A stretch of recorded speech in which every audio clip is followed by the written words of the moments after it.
Hello guys, and welcome back to another video with iAchieve Studios here. So I put out my last blog post on my online portfolio site. Basically tips on what I like to use for streaming settings and whatnot. And I really hoped it was useful for you guys, but I wanted to go ahead and share a video. I'm going to actually add this onto that blog post as well. So I use Streamlabs OBS. Let's see here. Okay, so yeah, I use Streamlabs OBS.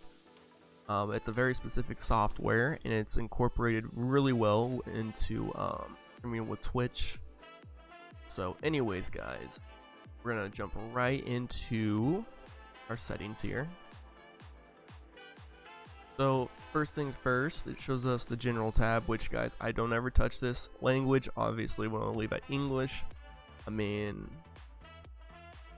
it's just real general settings. It's not anything you're gonna really want to mess with. Now onto the stream tab here. So you have your different stream types. You have your streaming services and custom server.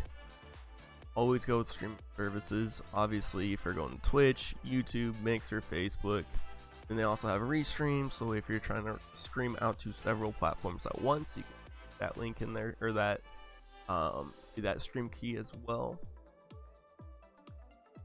And then your server, I leave it on auto or recommended. It'll just choose the closest one to you, but you know, it has the different locations here, and you can always choose a certain location based on where you're at.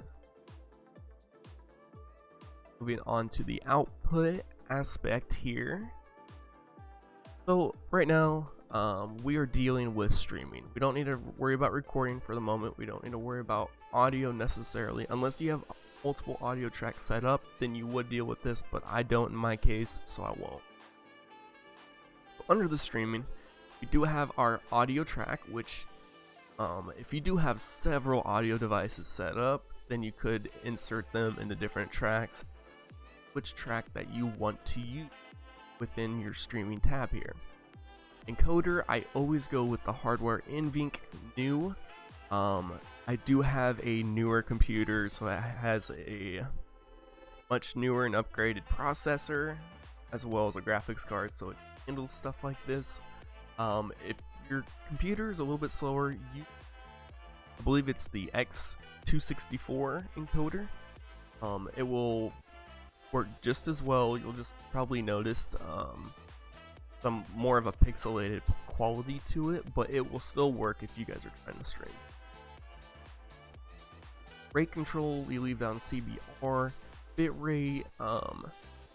So when I was living back in Salina, it did have a higher or a better internet connection, so I always ran with a bitrate of 5,000. Do have lower end internet speeds, and definitely lower that down to, I would say, anywhere from 2,500 to maybe even 1,500. Keyframe interval, I always keep that at 0. My preset is at max quality. I only do that because I have a higher end computer for streaming.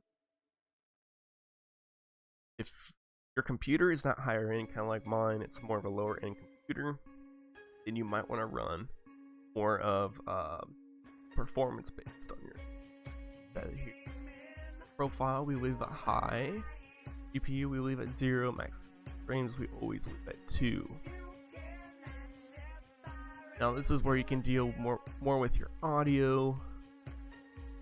You can set up your different audio and different your different audio options within your audio devices, as the software has set up.